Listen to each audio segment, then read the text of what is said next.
Hello दोस्तों, मेरा नाम साकेत माधव है और आज आप यहाँ मेरे यूट्यूब चैनल पे आए हैं जिसका नाम जागरूक साकेत है।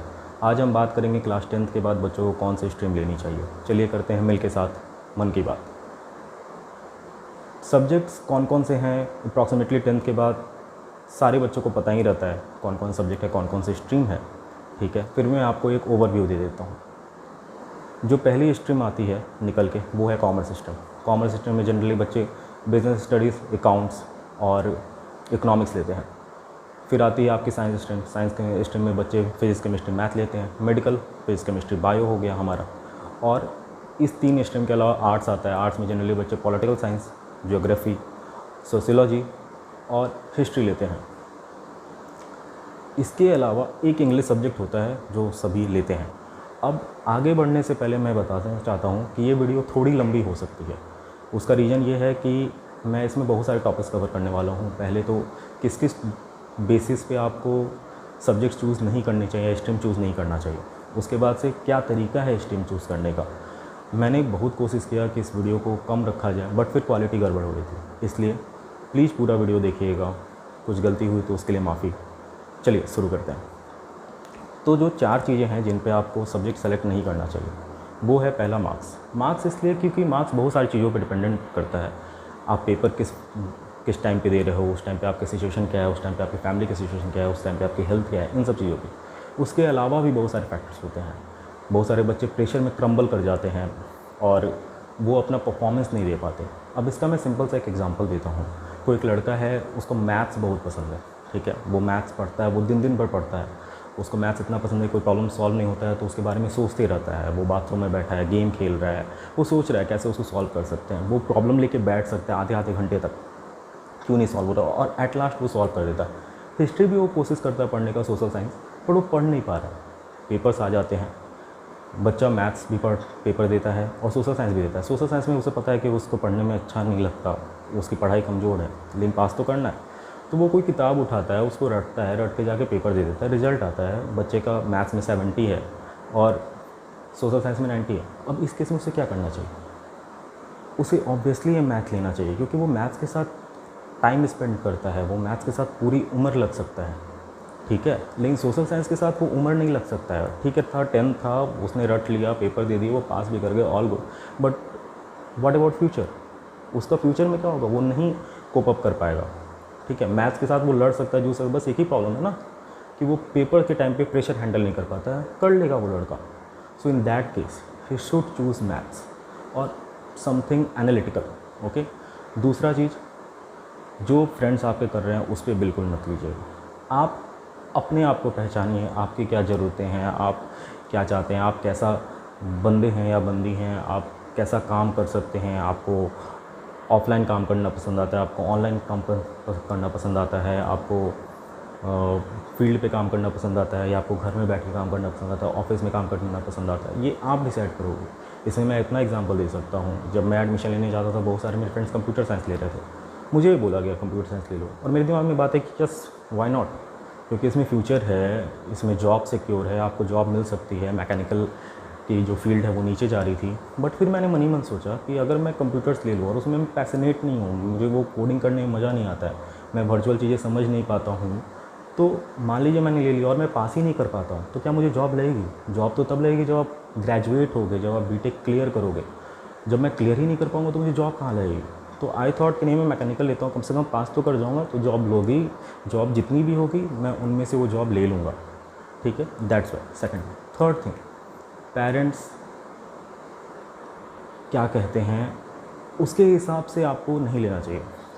मतलब मैं पूरा इस पर एग्री नहीं करता हूँ, मैं आपको समझाता हूँ मैं क्या कहना चाह रहा हूँ। मान लीजिए पेरेंट्स आपके लिए कोई कोर्स चूज़ करते हैं, वो बोलते हैं बेटा इसमें इनरोल हो जाओ, इस स्ट्रीम में इनरोल हो जाओ, और आपको भी लगता है कि वो स्ट्रीम आपके लिए सही है, तो आपको ज़रूर जाना चाहिए। अगर आपको लगता है कि नहीं वो स्ट्रीम आपके लिए सही नहीं है, तो आपको मना कर देना चाहिए। उसका रीज़न क्या है? उसका रीज़न ये है कि पेरेंट्स की इसमें गलती नहीं है। पेरेंट्स हमेशा आपके बारे में भला चाहते हैं, आपके बारे में अच्छा सोचते हैं, आपके बारे में अच्छा चाहते हैं। पेरेंट्स के साथ क्या है कि वो आपको बचपन से देखते आ रहे हैं, उनको पता है कि आप किस फील्ड में एक्सेल कर सकते हो, किस फील्ड में नहीं कर सकते हो।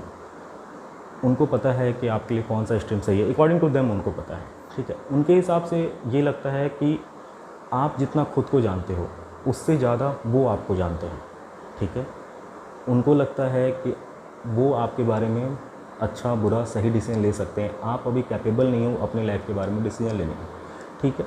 इसमें यहाँ पे ज़रूरी क्या है कि आप अपने बारे में जानो, आप अपने इंटरेस्ट के बारे में जानो, आप ये जानने की कोशिश करो कि आपको कौन सा सब्जेक्ट पसंद है और क्यों पसंद है, आपको किस फील्ड में जाना है और क्यों जाना है, आपको कौन सा प्रोफेशन में काम करना है और क्यों करना है, और फिर आप अपने पेरेंट्स को कन्विंस करो, ठीक है। और मैं प्रॉमिस करता हूँ आपके पेरेंट्स आपको सपोर्ट करेंगे, पक्का करेंगे। बहुत सारे ऐसे बच्चे कंप्लेन करते हैं कि मेरे पेरेंट्स सपोर्ट नहीं करते, कॉन्फिडेंस नहीं देते। आप अपने पेरेंट्स को कॉन्फिडेंस दो कि आप कर सकते हो, तो आपको इन रिटर्न कॉन्फिडेंस मिलेगा। चौथी चीज़, कभी भी ब्रांडिंग पे या झूठ मूठ के प्राइड पे आप किसी स्ट्रीम में मत जाना। बहुत सारे बच्चे साइंस में एडमिशन ले लेते हैं सिर्फ इसलिए अपने आप को प्राइड फील करवाने के लिए, सोसाइटी में प्राइड फील करवाने के लिए खुद का, लाइक कि मैं साइंस स्ट्रीम का हूँ। बच्चे के पेरेंट्स भी बोलते हैं मेरा लड़का तो साइंस से पढ़ रहा है, बट वो कुछ दिन तक रहता है, ठीक है, 1-2 साल तक वो चीज़ें रहती हैं। बाद में जब आप फ्यूचर में चले जाओगे, आज से 20 साल बाद 30 साल बाद, जब आप एक लाइफ स्टेबल है आपकी लाइफ, आप कोई बड़े इंसान बन चुके हो, तो उस वक्त आपका स्ट्रीम आपसे जाना जाएगा, आप स्ट्रीम से नहीं जाने जाओगे। उस वक्त आपके लोग प्रोफाइल खोलेंगे, विकीपीडिया खोलेंगे कि हाँ XYZ कौन इंसान है, और उसके बाद वो देखेंगे कि आप किस स्ट्रीम से पढ़े हो, तो उस वक्त आप स्ट्रीम के प्राइड हो गए। And people will say like oh my God he is from commerce, I just can't believe. Okay, so in that case आपको स्ट्रीम से जो प्राइड मिल रहा है उस बेसिस पे आपको एडमिशन नहीं लेना है, ठीक है। स्ट्रीम में आपका प्राइड रहता है 1-2 साल, फिर आप स्ट्रीम के प्राइड बनते हो। आप अगर अच्छे रहोगे तो स्ट्रीम के प्राइड बने रहोगे, नहीं तो नहीं रहोगे। ये 4 चीज़ें थी। अब कैसे अपने सब्जेक्ट चूज़ की जाए, ठीक है। पहला 2 तरीके हैं इसमें, ठीक है, दोनों तरीके मैं बताऊँगा, ठीक है। पहला तरीका ये है कि आप बहुत सारे प्रोफेशंस चूज़ करो जो भी आपको अच्छे लगते हैं। फॉर एग्जांपल जर्नलिज्म हो गया, लॉ हो गया, लॉ में कुछ लोग प्रैक्टिस करते हैं, कुछ लोग गवर्नमेंट एग्ज़ाम के लिए चले जाते हैं। आपको UPSC हो गया, IAS हो गया, इंजीनियरिंग हो गई, इंजीनियरिंग में भी बहुत सारे स्ट्रीम आ जाएंगे, कंप्यूटर साइंस हो गया, सिविल हो गया, मैकेनिकल हो गया, मेडिकल हो गया, ये सब चीज़ें आपकी आगे। आप सारे प्रोफेशन चेक करो। क्यों मैं बोल रहा हूँ प्रोफेशन चेक करने के लिए इस टाइम पे? रीज़न ये है हमारे एजुकेशन सिस्टम में जो पढ़ाई होती है और जो हम काम करते हैं वो बहुत ही डिफरेंट होता है, ठीक है, बहुत ज़्यादा डिफरेंट होता है। कभी कभी बच्चों के साथ ऐसा होता है कि जो सब्जेक्ट पढ़ रहे हैं उनको बहुत ही इंटरेस्ट आ रहा है, लेकिन आपको प्रोफेशन उस सब्जेक्ट पढ़ के पसंद का नहीं मिल रहा है, आप उस प्रोफेशन में नहीं जा पा रहे हो जो आप उस सब्जेक्ट पढ़ के जाना चाहते हो, ठीक है, या वो जो एक्सपेक्टेशन थी आपको प्रोफेशन से नहीं मिल रही। तो यहाँ पे प्रोफेशन को रखना बहुत ज़रूरी है कंसिडरेशन में।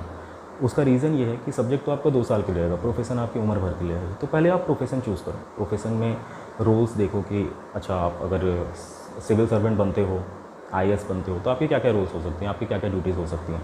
लॉयर बनते हो तो आपकी क्या क्या ड्यूटीज़ हो सकती हैं, ठीक है। जर्नलिज्म करते हो तो आपको कैसे काम करना होगा, आपको पहले जॉब कौन सी लग सकती है, कौन कौन से कॉलेजेस हैं, ये सब आप पता करो, ठीक है। उसके बाद आप अपने आप को जानो कि क्या वो प्रॉपर्टीज़ या जो रिक्वायरमेंट है जॉब की वो आपसे मैच हो रही हैं, क्वालिटीज़ है वो आप में। अगर आपको लगता है कि हाँ मैं वो काम कर सकता हूँ तो वो आप प्रोफेशन को चूज़ कर लो, ठीक है।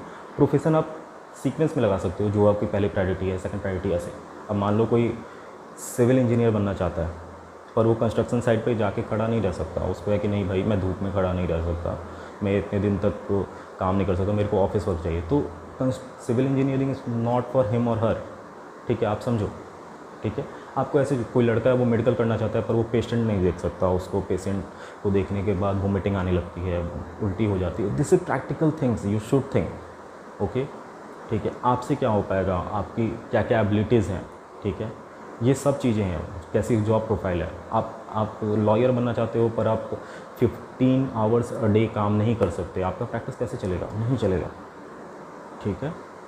तो आप पहले प्रोफेशन चूज़ कर लो। दूसरा आप क्या काम करो, जो भी आपके सीनियर्स हैं, एक सीनियर आर्ट्स का आप पकड़ो या टीचर, एक सीनियर आप कॉमर्स फील्ड से पकड़ो, एक सीनियर आप साइंस से लो, उनके पास जाओ। जो मेन सब्जेक्ट है इंग्लिश, कंप्यूटर साइंस, ये सब ऑलमोस्ट सेम ही रहते हैं सारे फील्ड में, ठीक है। जो मेन सब्जेक्ट है, जैसे आप आर्ट्स में गए तो आर्ट्स में उनसे बोलो पॉलिटिकल साइंस की आप बुक दिखाओ, हिस्ट्री की बुक दिखाओ, ज्योग्राफी की बुक दिखाओ, आप देखो उसमें क्या क्या पढ़ना है, ठीक है, चैप्टर्स देखो, ठीक है। सिलेबस आपके पास आपको पता रहना चाहिए।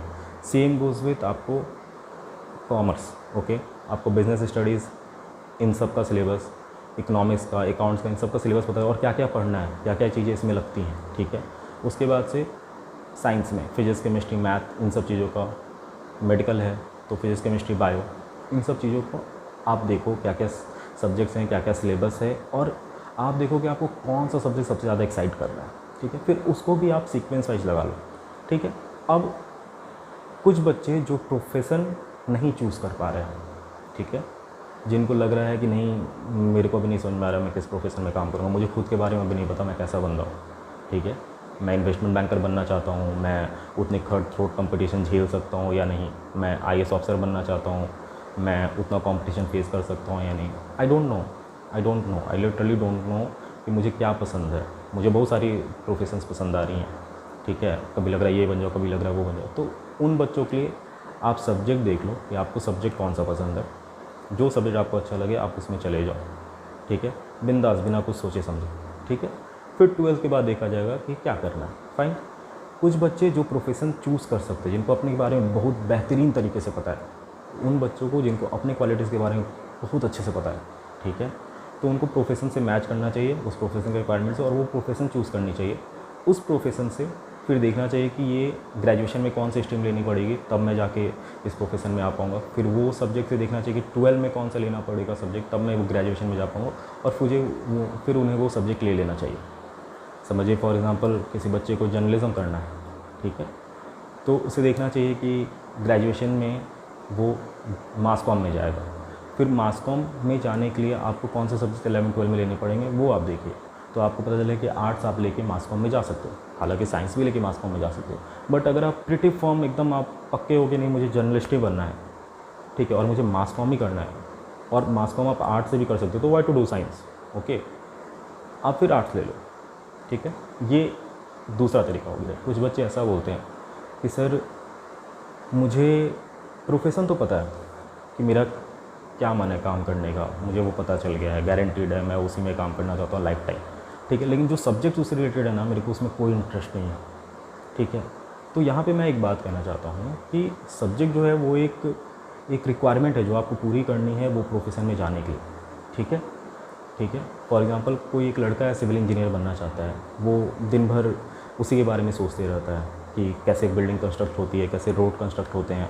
ठीक है, अगर कोई न्यूज़ में रोड एक्सीडेंट आता है या ऐसा दिखलाता है कि गाड़ी स्किड कर गई कहीं से, तो वो उस पर एनालिसिस करता है कि क्यों ऐसा हुआ, रोड में ख़राबी थी या जो ड्राइवर था उसने गलत ड्राइव किया। अगर रोड में कोई ख़राबी थी इंजीनियर के कंस्ट्रक्शन में, ठीक है, तो क्या कंस्ट्रक्शन में दिक्कत थी और उसको कैसे चेंज किया जा सकता है, वो दिन भर ये सोचता है। लेकिन उसका फिजिक्स बहुत कमज़ोर है।